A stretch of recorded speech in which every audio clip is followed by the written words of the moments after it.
Hi guys, good afternoon. Thank you so much for joining us for the second session of the online summit today. I'm joined by Callum and Richard, who are going to be talking to us about cybersecurity and our responsibilities for this as small business owners. The reason I've asked Richard and Callum to join us today is because cybersecurity is something that I worked on myself last year. So Callum kindly helped me navigate cybersecurity for my own physiotherapy business last year with his team. And I think cybersecurity is an interesting part of compliance. And I think from my own experience in running a business and speaking to a lot of you guys, is it's not something we often think about. So some of us might think, actually, this doesn't maybe apply to me. Hopefully, because you're here, you're thinking, actually, maybe it does apply to me.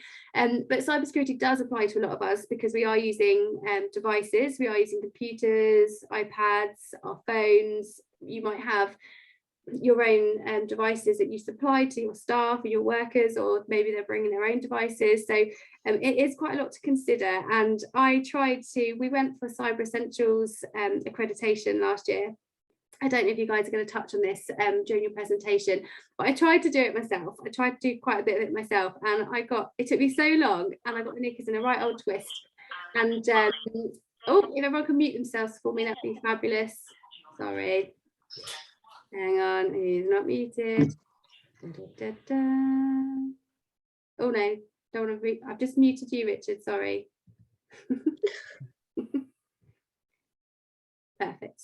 And it was in the moment. So yeah, it just took me ages. I was flapping about, and in the end I was like, do you know what, I need some help with this. So I reached out to Callum, he was recommended to me, and it was a joy. Actually, it made it so much simpler. So I'm hoping you'll get lots of value from today's session.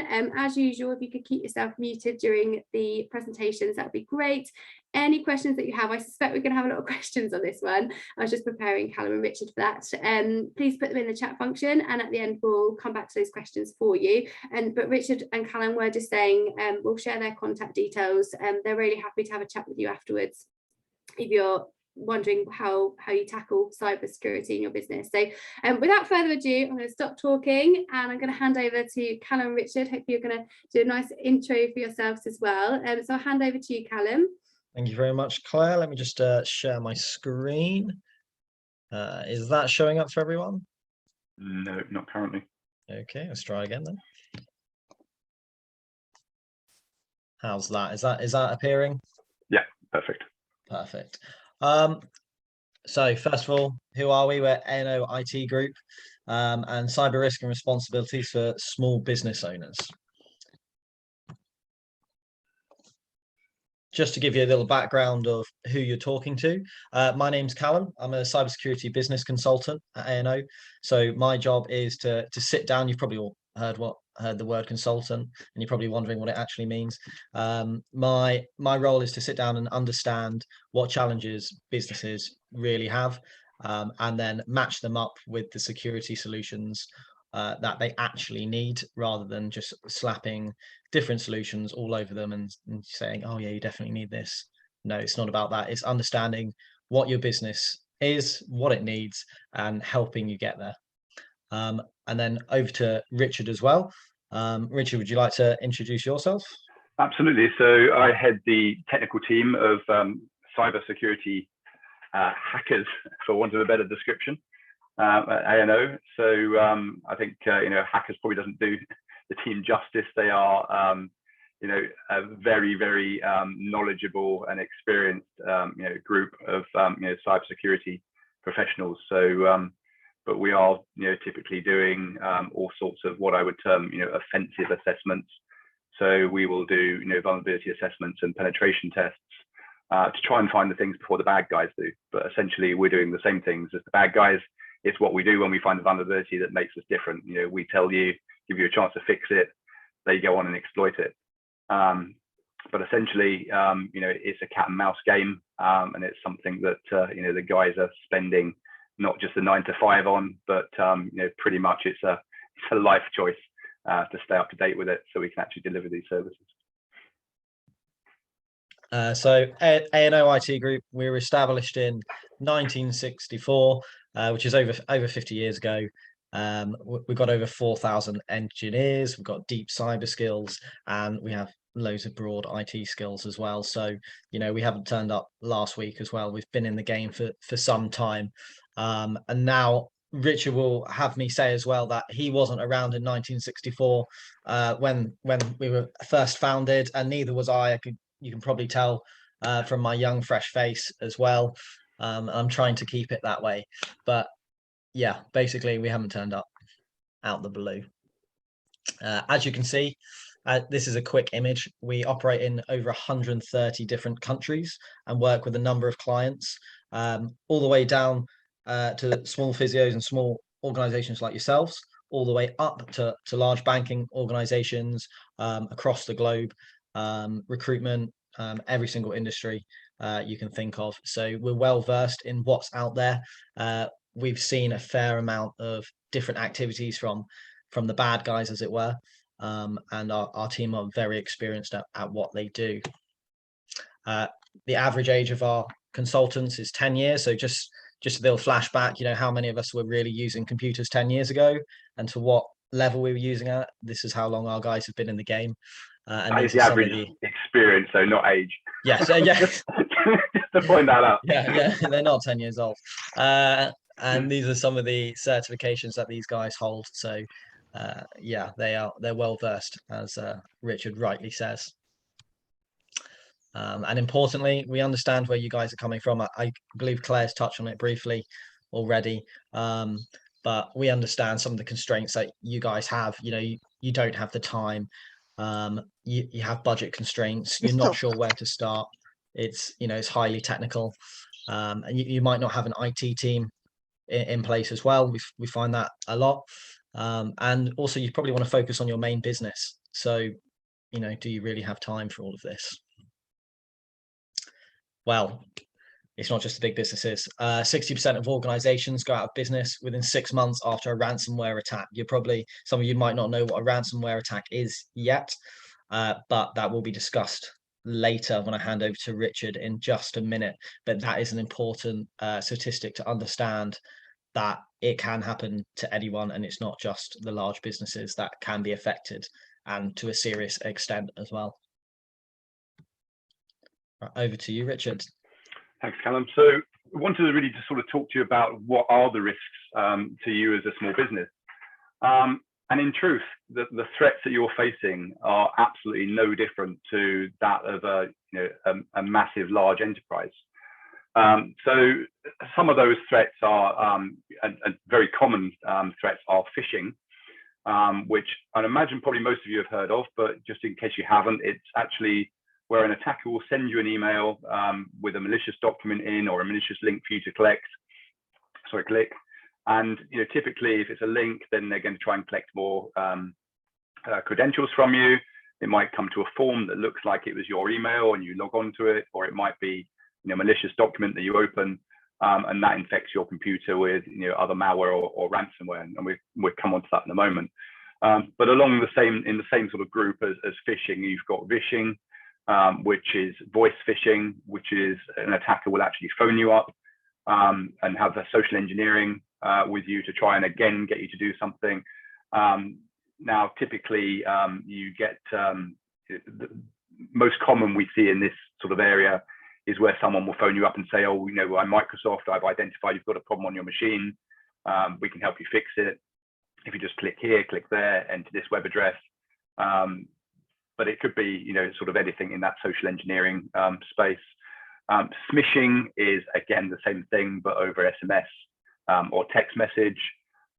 Again, prevalent during the lockdown were couriers, or not actually from couriers, but say, you know, text you'd receive saying your parcel's due for delivery.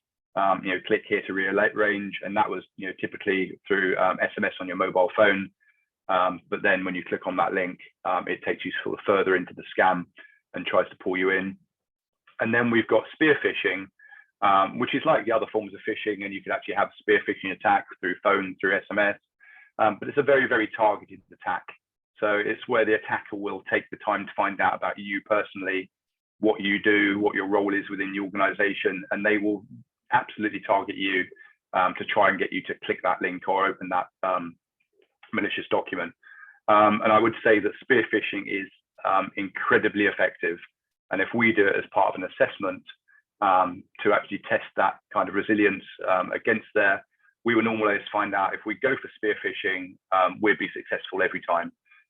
It might take some time to actually build up that relationship, but it could be that you're contacted by somebody for a reason that you may well expect. It might be someone who's actually booking an appointment with you, and you start that relationship, and then that dialogue continues, and then you're expecting their email. It doesn't seem untoward, but it could be someone who's actually looked at posts you've done on social media to see what are you interested in, and then it could actually be related to that. It could be that you're always taking pictures in the local Costas, so everyone knows you go to Costas for a coffee every morning. So they might send you a text message from Costa with a special offer in there, and again, you'd be less likely to realize that was a fake or a scam email, because you are in Costas all the time, but someone only knew that because what you were posting on social media.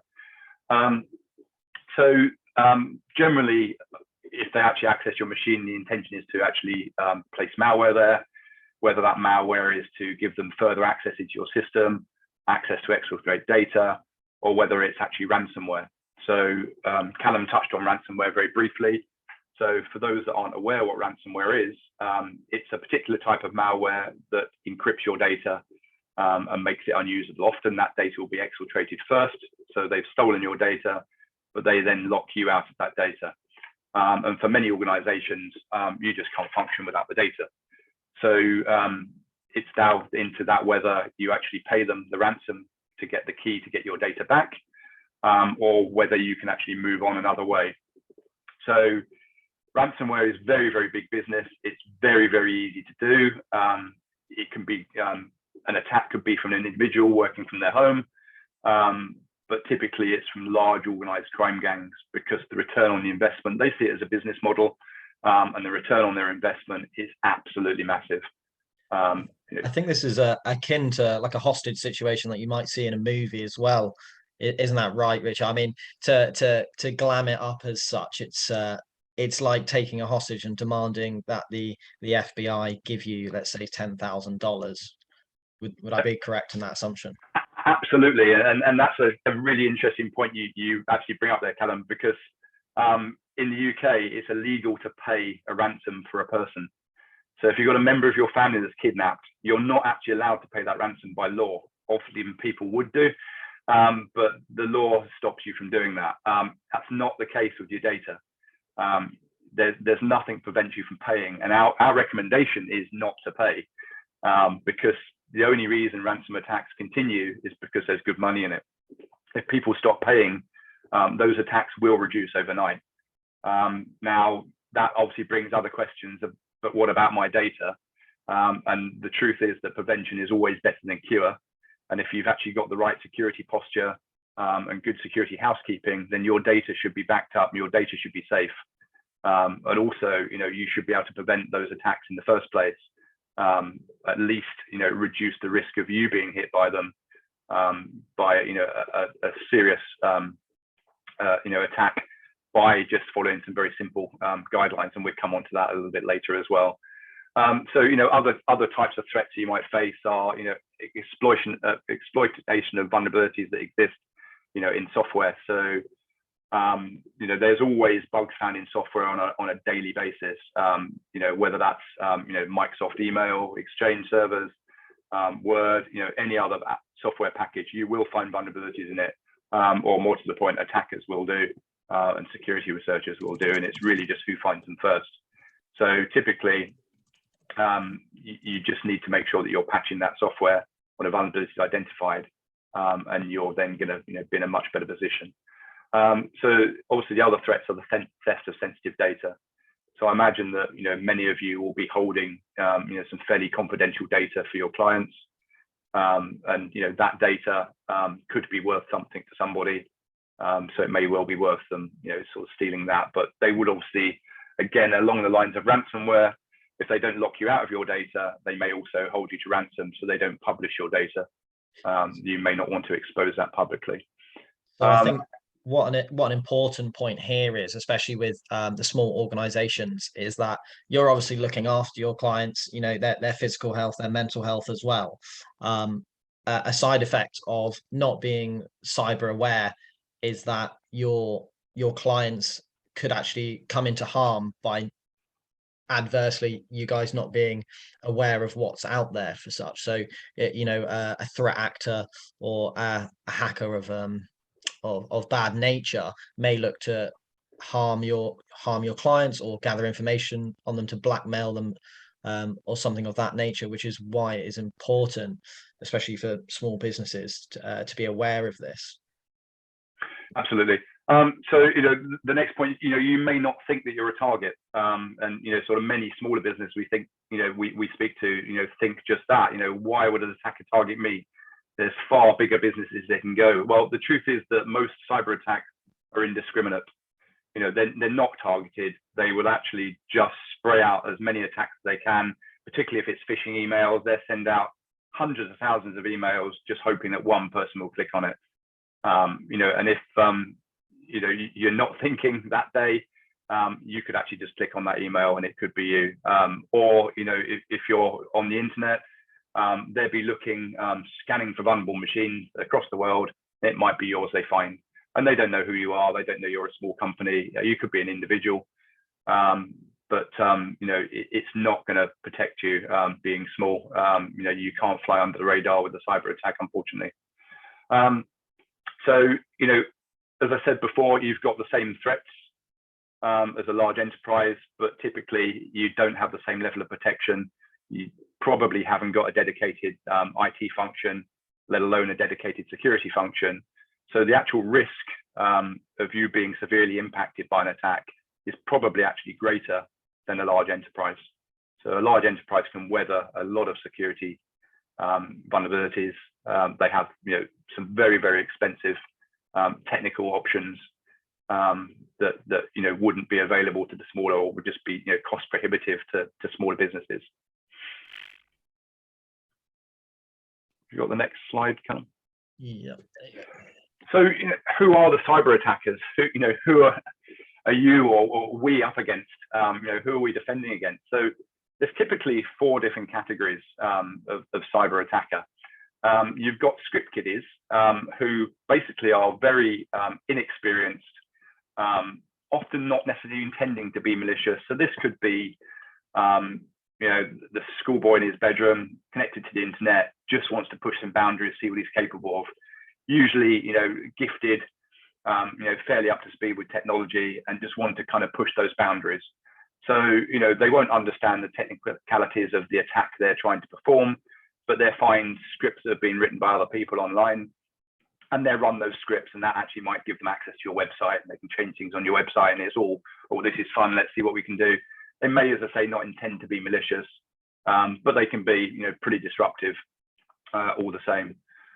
Now, typically with a script kiddie, as I say, they're normally kind of, you know, younger, and they will, you know, in some cases turn out to be, you know, security consultants and fight for the good guys at some point. But, you know, they could quite as easily go, you know, the other way and join, you know, organized crime gangs.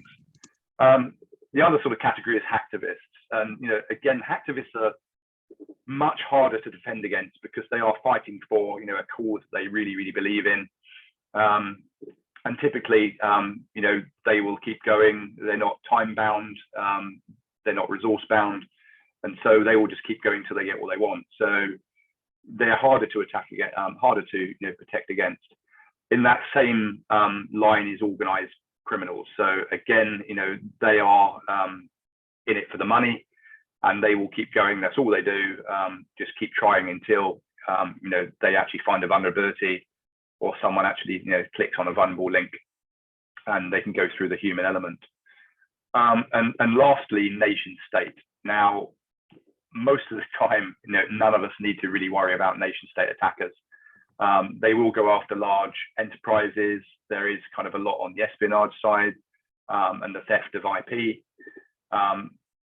And typically, you know, when you're dealing with a nation, there is no way to really truly defend against it. So as with any vulnerability, if you're the one who's actually patched yours and you've actually got good security hygiene, then most attackers will go somewhere else. It's very similar to you've got a house alarm, your next door neighbor hasn't. So when a burglar walks down your street, they'll probably go to your next door neighbor first because it's easier. So it is a kind of defense in depth approach, but typically, if a nation state hacking team wanted to hack you, they are going to hack you, and no one's going to stop them, whatever they say. That may be different with sort of military installations, but there are military installations around the world that have been hacked by other governments that are well known. So you're not really going to stop that, but that's not really who most businesses, whether they are large enterprises or smaller businesses, are targeting. You're looking really for your script kiddies and your organized crime gangs are the biggest threat. So I think what's important here as well, with the nature of most of the small businesses that are on the call as well, a lot of you will be going for NHS contracts or supplying the NHS as well, which is a government body, and someone is always looking to take down the NHS. It has been done in recent years by a nation state actor. So it may be through your online system that they go and target the NHS. Now, hopefully that's very unlikely, but it is a possibility out there. But likely, like Richard says, if you've got a 6-foot fence around your garden, who's ever trying to break into your house will probably look at it and decide that's a little bit too much work. I'll go to the house without a 6-foot fence. So why do you need to be cyber aware? So the top point there, humans are by far the weakest link. In any attack we see, it is humans. We mentioned phishing attacks. There's not a technical solution that can stop every phishing attack coming through your email, and it really doesn't matter how much you spend, because and particularly for targeted attacks, because the attacker will tweak that email.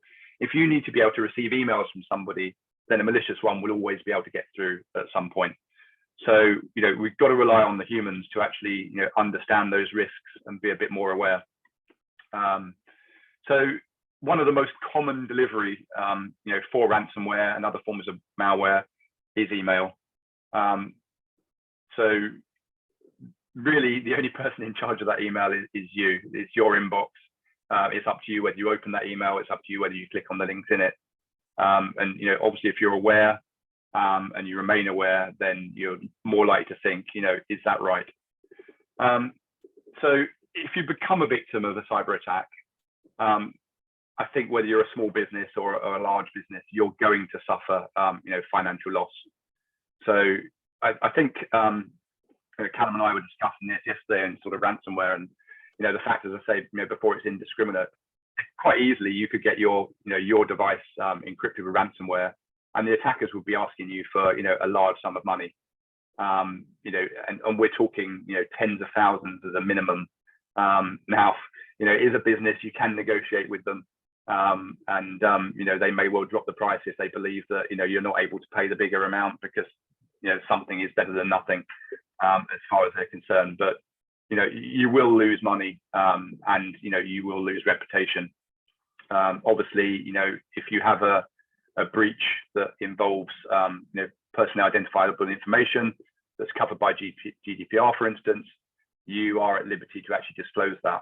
And obviously, in doing so, that's damaged your reputation as well. I think one of the examples we were talking about yesterday as well, Richard, was someone in the education industry as well, which isn't too far a leap over to this healthcare side. And was it around £75,000 that the ransomers requested? I actually requested more. I think that was after negotiation. Obviously, can't go into too many details about that specifically. But yeah, I mean, obviously, as a business, they had absolutely no choice but to pay. They were going out of business. They lost absolutely everything they had. So I think the important thing, as I said before, is prevention is better than cure. And if you actually take steps to prevent, you won't find yourself in that situation. But if you don't, then that is a difficult one for for a business. Well, I suppose for the business, it's not difficult if you can afford to pay, and it's that or you lose your business, then you are going to pay. But I think the important thing is to be aware and not find yourself in that situation in the first place. As I say, our recommendation is certainly not to pay. But if you find yourself in that situation, I can understand you don't have many options. And just for the listeners on the call as well, what did it look like for the education sort of client? Like, what were they locked out of, which meant that they were forced to pay? So actually, everything. So this was an actual higher education. So it was being run as a business. It wasn't just sort of your local school. So basically, all of their finances had gone, all of their students' coursework, for years. For some of these students in a 2 or 3 year course had gone. Their teaching materials had gone. They absolutely had nothing. They couldn't. It wouldn't be a position they could have started again from. At that point, it really was very, very damaging. I mean, they shut for a month. Why the recovery went on. But I think what's really important as well is if you do find yourself as a victim of a ransomware attack, there is no guarantee that even if you actually pay that ransom, you will get your data back. In truth, because it's a money-making scheme, the intention by most attackers is to give you the keys when you pay, because they want people to think that they are going to get the keys and then people carry on paying. But it's not like another software product you buy, where it's gone through extensive testing and beta testing before it actually gets released. This malware is very, very crude. And it might be that it just doesn't work. When they give you the key to decrypt your data, you still can't get it back. And I've seen that where, I've seen people with the key and still, a certain amount of their data is corrupted. And the other thing, do you trust it anyway? Attackers being on your machine, what else have they done? So, really you want to go back to trusted backups at that point. But that does involve having a backup scheme. So, you've got trusted backups. Whereas, in a lot of cases, backups are online and they get infected by the malware just the same, and the backups aren't available, which was the case with this organization that Callum speaks about. We've had a couple of interesting questions just while you've been talking, Richard. Would you mind if I ask a couple of them to you? No, go for it. So we've had one. If you are a small practitioner and use a USB stick or similar to back up your computer/laptop, does this mean you have your data separate from a phish/locked computer? So if you're backing up to a USB stick, there's a couple of things there. First off, a lot of time there's actually no error correction on a USB stick. So before we get to the cyber bit, so just because you backed up to a USB stick doesn't actually mean that you've got a good copy of it on there. Now, most times you'll be fine, but you could actually end up, when you come to restore, to find out that it hasn't actually backed up properly. Yes, if you then back up to a USB stick and you put that in a safe or a safe place, then that is a separate backup. So if someone infects your computer, then that copy should be safe.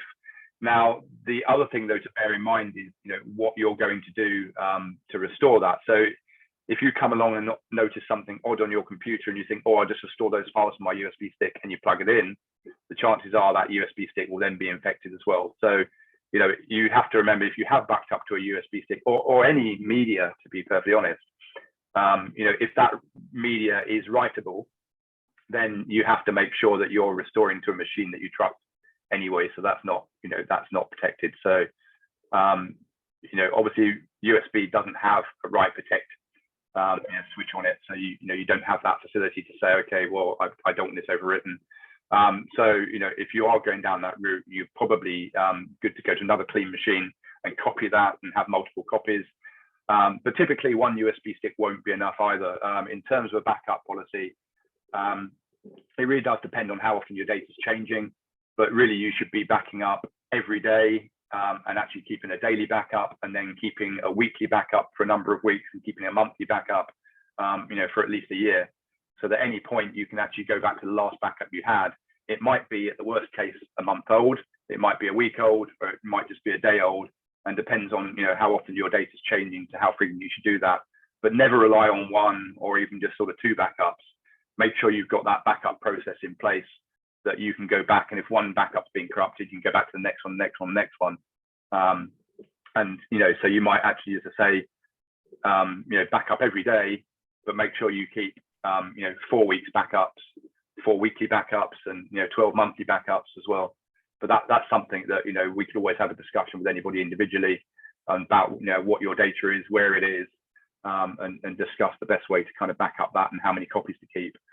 But USB sticks are okay, but just be aware that a lot of the time there's not error correction on them, and depending on the brand you buy, the flash memory inside them is not it's not a one size fits all. You can get some very, very cheap flash memory that's not very reliable as well. So just be careful. Another question as well that we've had is how does ransomware and the backing up link with cloud-based systems, which many of the people on this call might use? How safe are they compared to what we've just been talking about? So, I mean, cloud-based backup solutions or cloud-based applications. So, I mean, I can talk about them both briefly. I mean, if you've got a cloud-based application, then typically, if your own machine is infected with malware, that data would be okay in the cloud. But obviously, if you are infected with malware, and it doesn't have to be ransomware, but that malware could actually intercept your communications with that cloud system, and it could then actually intercept your credentials and would actually give an attacker access to that anyway. So it's just a different type of attack. So cloud systems give you some resilience from some types of attack, but not others. But yes, I mean, ransomware, it would be difficult to obviously encrypt the ransomware that you've actually, the data you're actually holding in the cloud. In terms of cloud backups, that's a slightly different picture, although cloud backups, if implemented correctly, are again less prone to ransomware, but it depends on how you're backing up and when. So it could be that you've been infected by ransomware and you've been backing it up. So as your drive slowly encrypts, you've been backing up the encrypted files anyway. So again, it depends how quickly you notice that you've been hit by ransomware, and how often you're actually checking on the sanity of the backup you've actually got. So I'd say for any backup, you should be trying to restore it somewhere on a fairly regular basis to actually prove that your backup is there when you need it. So I know it's something else to think about on top of running a business, but it's something that, again, larger organizations will run business continuity exercises. So say, okay, well, we've lost this machine, hypothetically, what happens now? And that's not really something that a smaller business can do quite as easily. But certainly, you should look at your backups that you've got and make sure that it is what you think, and you haven't just been backing up a corrupted file or a malware encrypted file for a couple of months before they actually then hit you.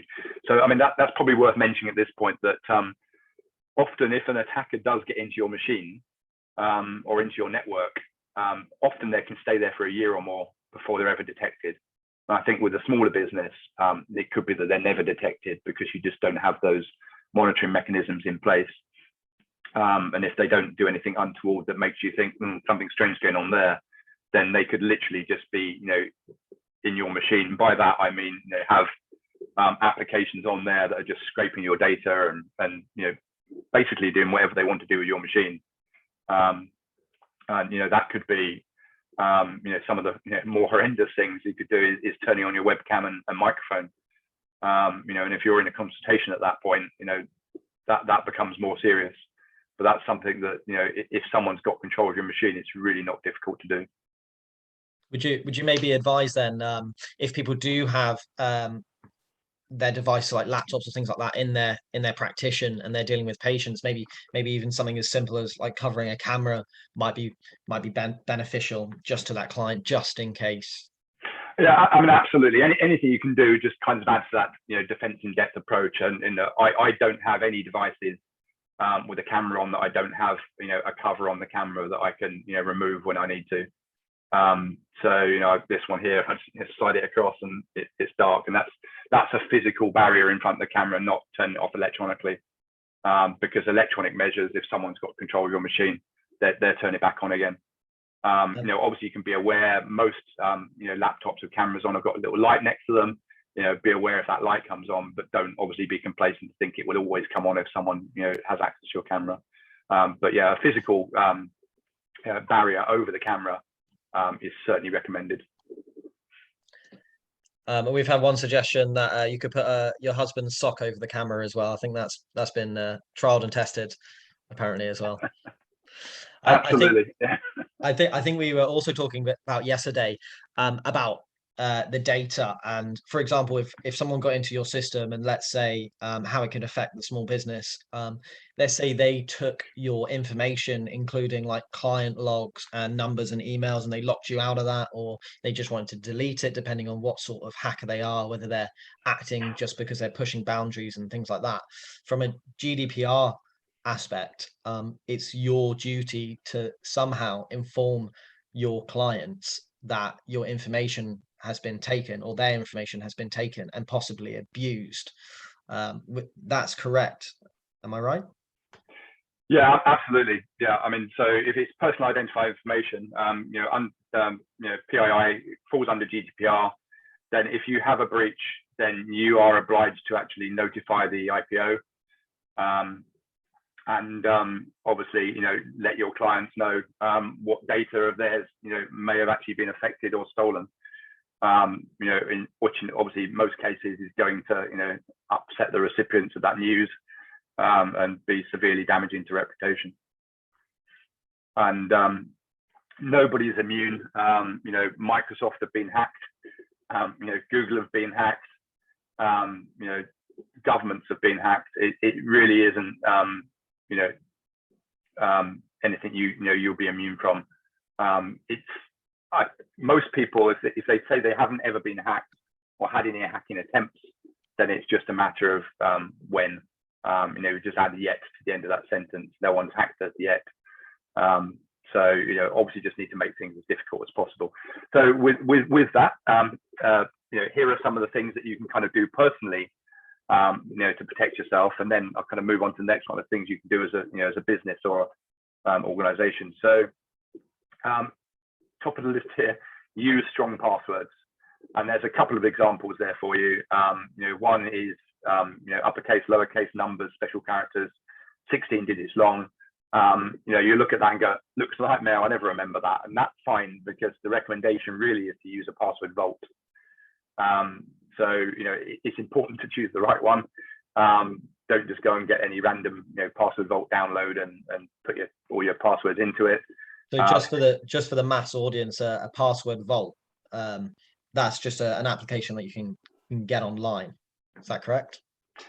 It is. So it basically is a electronic vault where you can put all of your credentials, and you'll then have one master password, which you make extremely strong. Make sure you've got two-factor authentication on, which we'll come on to a second. So you've got one password protecting all the other small ones, but that allows you then to have a different password on every single application that you have. The benefit of that is there's another term that attackers use that's called credential stuffing. So if they manage to actually find your username and password through hacking one website you use or one application you use, then they will try those credentials they found against a load of other applications as well. And if you've used the same username and password on multiple places, then they're going to have access to your accounts there as well. So by actually having a different password on every single application, then it's another form of attack that you're stopping. But of course, you're never going to remember them all, and you need to store them securely. So some people might store them in a copy of Excel or something. It's not really recommended, because even with password protection on Excel, that can be broken quite easily.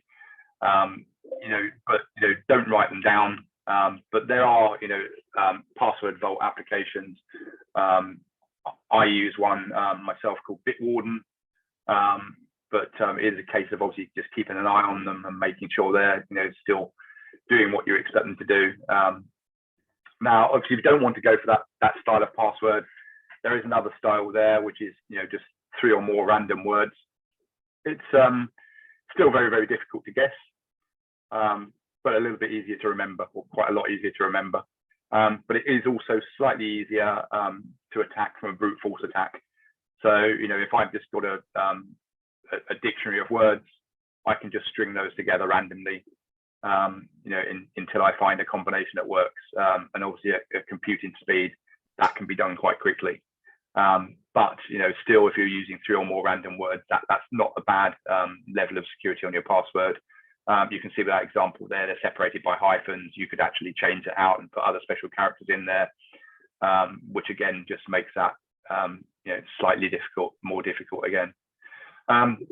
I mentioned 2-factor, so I'm imagining probably most people know what 2-factor is, but for those that may not, it's where you'll log onto an application or a website with your username and your password, and then you'll need to supply another code, which is sent to you through a different channel. So that might be sent to you across SMS, or it might be that you've actually got another authenticator app on your phone, which generates random codes. But it's something, again, that's different, changes every time. So if someone does actually manage to get your username and password, they need that random code. And you've got the generator for that, or it's sent to you. Again, not to be complacent, attackers can get past 2-factor authentication. I won't go into the specifics of how that's done now. That's probably a discussion for another time, but it's something that we do when we're doing assessments, and attackers can certainly do. The other advice is really keep your software updated. Now, I know that a lot of people have probably got auto updates turned on for Microsoft Windows, which will certainly update the OS and Microsoft applications. But if you've installed any other software, that won't be updated that way, and you do need to make sure you actually keep that up to date. Depending on what the software is, some software will actually alert you when you actually go to start it and say there's a newer version. Would you like to update? Other stuff won't, and it will just become out of date. And that includes things like your Chrome browser or Firefox browser. Obviously, Microsoft Edge will probably be updated by Microsoft updates, but other browsers won't be. And a browser can be very, very vulnerable. I mean, you're going to access websites, and there's other techniques. If you access a vulnerable website, then your browser could be the route in for an attacker. Don't trust untrusted Wi-Fi. So if you're in a coffee shop or anywhere else where you're offered free Wi-Fi, don't trust it. Unless you're actually running a VPN. So a VPN is a virtual private network. So it's a piece of software that you can run that actually encrypts all of your communications. And if you think of a virtually encrypted pipe, and all your data goes down that pipe, which is there, where it's secured, and that will afford you, some level of protection. But even if you're using services that are otherwise encrypted, so like your bank, for instance, the encryption when you're actually banking is reasonably strong. But still, you should be using a VPN if you're on an untrusted network. And by untrusted, I mean any network that you're not in control of. So if there's other people on that network with you, then one of those could be an attacker. So again, if you're in Costa's or Starbucks and you think it's convenient to use their Wi-Fi, it may well be convenient, but one of the people over the other side having a cup of coffee may actually be scanning for vulnerabilities on every device that connects that network, and exploiting the ones they can. So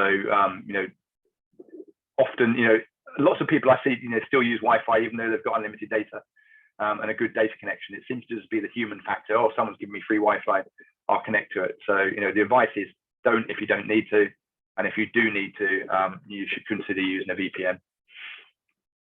Be careful what you actually post on social media. So this is kind of more of a personal one necessary than organizational. But if you post an image on social media, most of the time that image has actually got the location embedded in it that it was actually taken.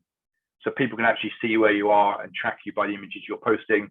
But also if you overshare on social media, then people can actually sort of build up a picture of you and what you do. And so typically, if we're doing an assessment for a social engineering assessment, or if we're doing what we term to be a red team engagement, which is the most realistic adversarial attack simulation that we would do for businesses, we would actually build up as much information on individuals as we can from social media and what we term to be OSINT, which is open source information.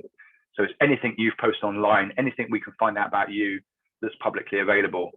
And we start to build a big picture, and that's what we then start to use for targeted attacks. So, you know, be aware of, you know, don't overshare. Be aware of emails that you receive, or texts or calls for that matter, but check the senders. So there's an example there on the slide that, you know, the first one is at ANO IT Group. The second one, you know, at first glance looks the same, but it's not. I've used lowercase l in place of the I. But if, you know, I register that domain that looks like yours, and then I actually send something that looks like someone you'd expect to receive something from, then, you know, you may actually think, oh, that's fine, you know, I know that person. But, you know, look out for things like that, you know, particularly with emails. Look out for, or emails or calls, but looking out for someone that's asking you to do something urgently, that seems a bit out of the blue. So, you know, I received a call the other day actually that, you know, it was a recorded message, but it was apparently from the tax office. And, you know, I was going to be in a lot of trouble because there was a problem with my tax. And if I didn't actually, contact them immediately, you know, they were going to actually start a legal case against me. Now, if they got someone at the right time and you weren't aware, then, you know, you might fall for that and think, well, you know, it's a tax, I'm going to respond. And what starts off as just, you know, pressing one to then speak to the operator, then, you know, they give you some details, they want to collect more information, and eventually, you know, they've got you on the hook. But, you know, those sort of things, they can be spotted, but it is the awareness piece and remaining aware. But most importantly, you know, if it doesn't feel right, trust your gut, it probably isn't. So what can your business do? So Cyber Essentials and Cyber Essentials Plus are certifications that demonstrate that you have essentially, you know, the security skills or security, you know, sort of posture required to work with, you know, government, and a lot of private organizations are also asking for this. Cyber Essentials is purely questionnaire based. So you actually receive a questionnaire which you have to fill in, and then the assessor will go through that questionnaire. Now, you know, if you were to do Cyber Essentials with us, it's something we can certainly guide you through. Some of the questions on there are quite daunting, but the important thing there is to answer them truthfully, because then, you know, the gaps will be identified, and you can actually then become more secure. You know, we see some people just answer the questions to how they believe, you know, the answers the assessor wants to see.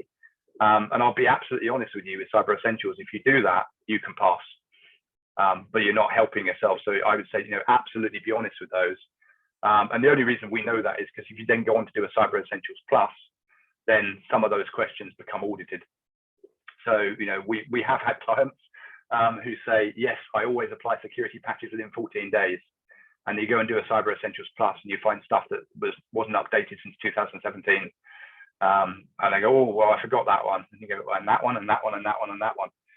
And clearly they just filled the questionnaire in thinking, well, yeah, I can say, yes, that's easy because then I look good. And you can do that, but it doesn't help your security posture. I imagine that's the equivalent of maybe some of you guys having a client and you telling them to go away and do their remedial exercises, and they come back with the same injury, and yet they've been telling you that they've been doing all the exercises that you've issued them. You know, correct me if I'm wrong with something like that. Yeah, I see a few nodding heads there. Guilty on my part as well. Yeah, so pretty much. So I mean, I will say that Cyber Essentials is not the be all and end all of security.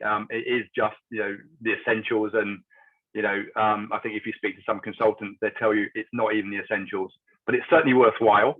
And you know, it's a really good start. But you know, obviously, just be honest. Security awareness training with regular enforcement. So you know, that's something that, you know, we've kind of run for, you know, a number of organizations, but it's something that the reinforcement is really, really key. So, you know, often there'd be messages that you can actually put on desktop or posters in the workplace, just to really just keep sparking that message for everybody. So as I say, you know, check emails, you know, don't fall for someone trying to rush a decision and click on a link. But just keep, reaffirming that and be aware of that, because typically after about 6 months, we all become complacent. And if it's not something we're always thinking of, you go, well, okay, well, I'm not supposed to do this, but it's quicker if I just click this and I'll get it over and done with. And 6 months is about the key period for that. So really just keep that message around, that you just need to be aware and be careful. Obviously, if you're working with suppliers, they are part of the chain.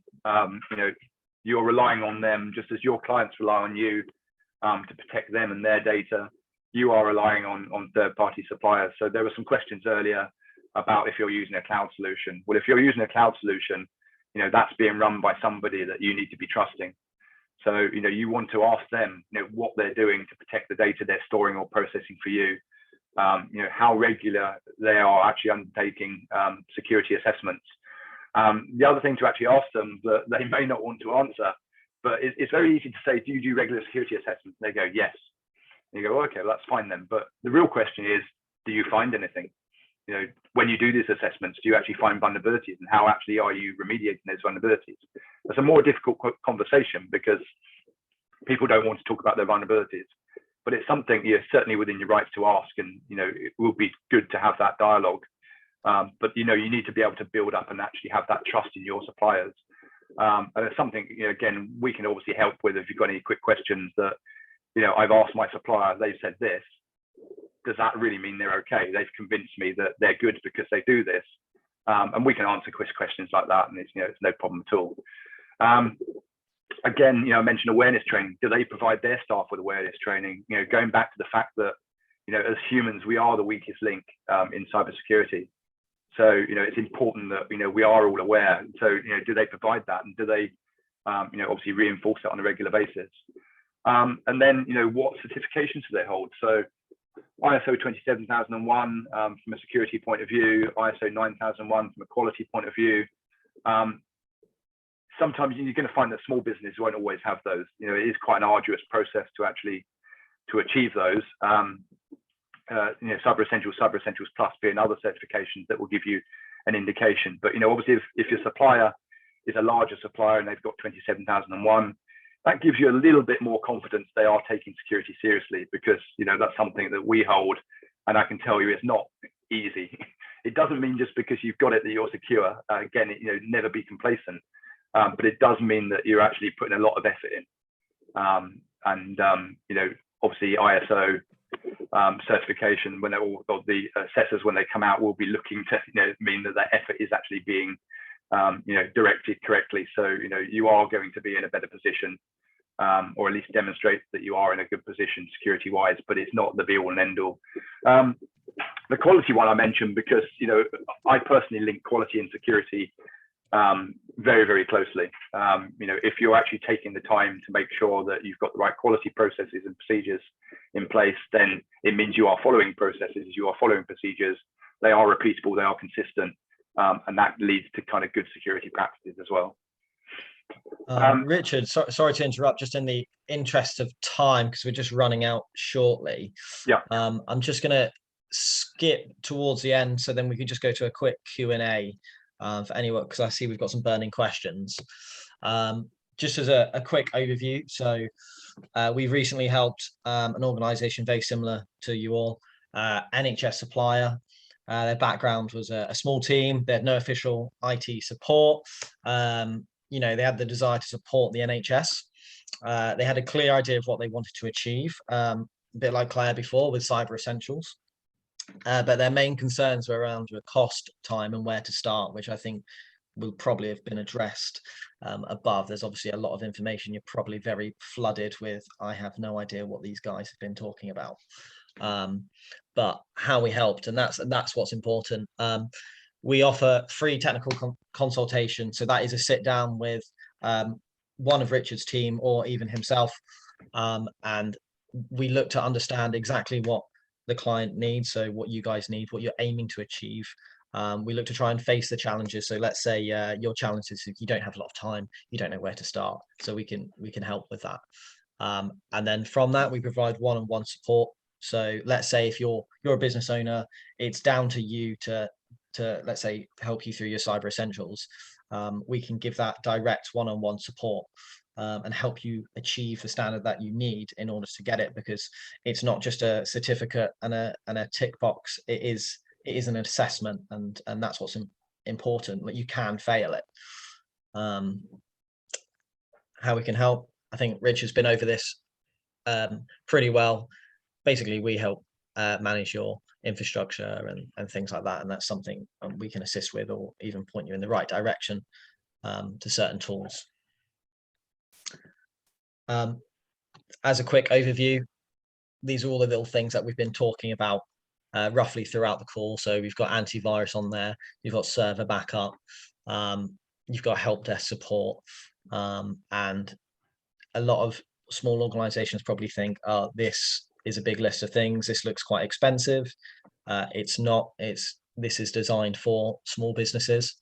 So if that is something where yourselves are looking to go down this route and find a provider, then you can reach out, and there are bespoke, tailored, customizable sort of selections. The important thing here is any one of those tiers that you kind of went for, including patch management, and that's where I say you must be updating all your software on a regular basis, and by regular it could be daily basis.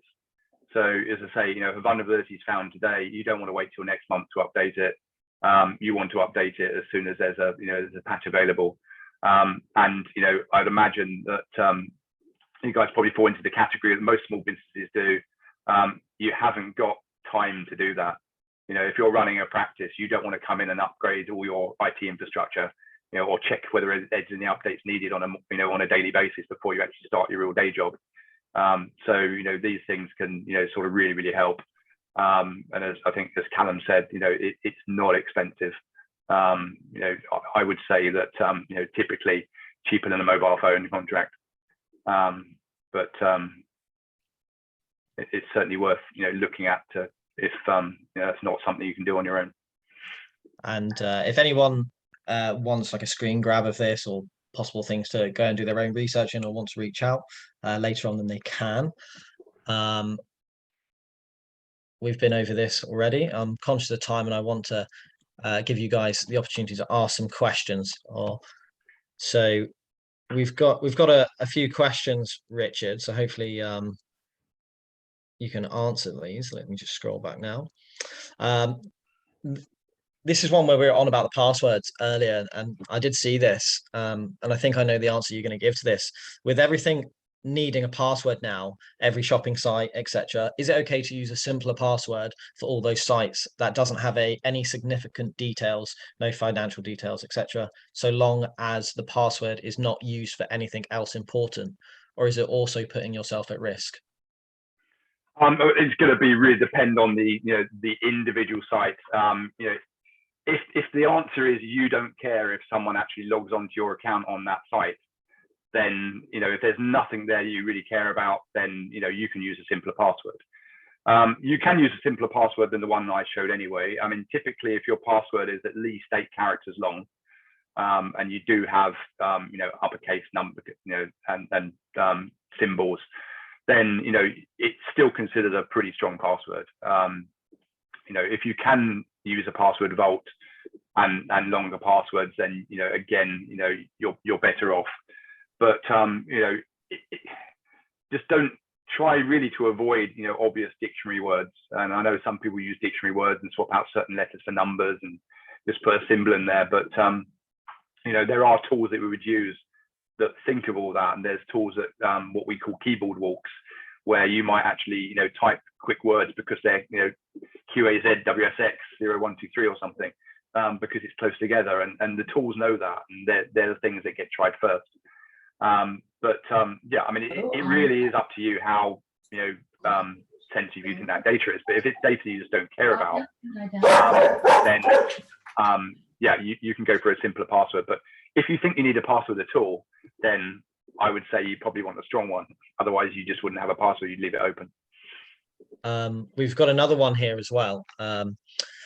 With the sender's email, I discovered that the address being sent from can be altered. I once had an email telling me someone had access to my email and that they had sent the email from my account, which it looks like it had been from the sender's address, but it hadn't been. How common is this? It is quite common. Now, obviously, if you've got mail servers set up correctly with certain protections, then that will stop some of that.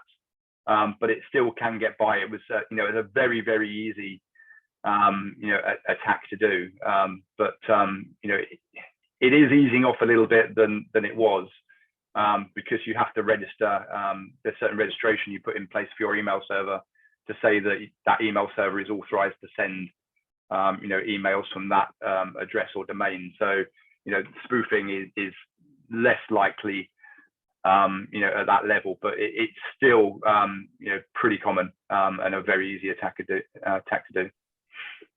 We have another one as well. I think this was relating to when we were talking about the cost of coffee and connecting to untrusted networks.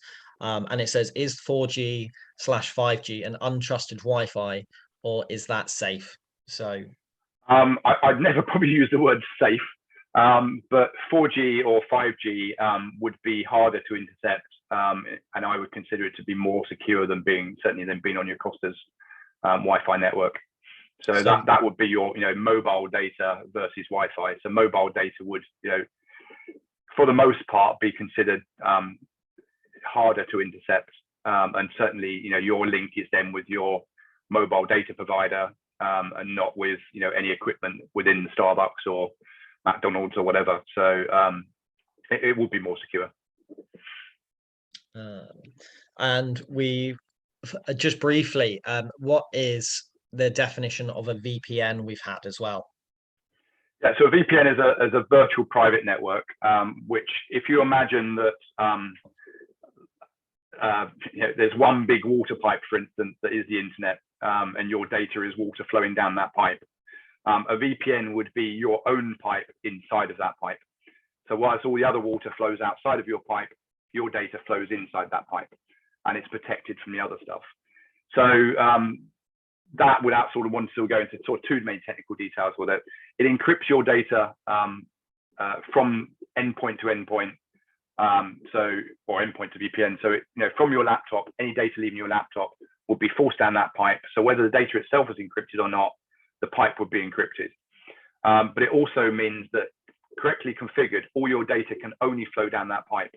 So if there's other people on the network and they're trying to scan your device for vulnerabilities, you won't respond to them, because you can't send a response back to them locally, because your data only goes out down that pipe. So I don't know whether that makes sense in that manner, but it's basically it's a tunnel that your data goes down, that is encrypted just for your data. We've had another one here. Is what does it mean when my private home Wi-Fi network is showing a privacy warning? Should they be concerned about that? Without knowing the specifics, I can't go into too much detail, but yes, if it has a warning, now that could really be for any number of reasons. So it's certainly something that should be investigated. But typically it could be that someone else has actually got another Wi-Fi network with the same name, whether accidentally or intentionally. So there is an attack for Wi-Fi called the evil twin method, and as it sounds, someone actually sets up another Wi-Fi with the same ID and name as yours. There's techniques they can then use to actually knock you off of your Wi-Fi and keep you off of your Wi-Fi. You see another one with the same name and you just try and connect to it. So you can sometimes get warnings if there's a similar or an exactly named Wi-Fi in the vicinity. But there's a whole load of other things that could also be as well. But certainly if you get any warnings on security, certainly take them seriously. And I think we've got the last one on here, unless anyone else wants to reach out with a quick one, which is, I use Apple products and understand that adding any additional security like antivirus software stops their working and causes problems. Is that correct? No, that's not true at all. There is a bit of a myth, and dates back a while, because Windows was always at one point the dominant operating system. So, attackers are, sort of creatures of simplicity.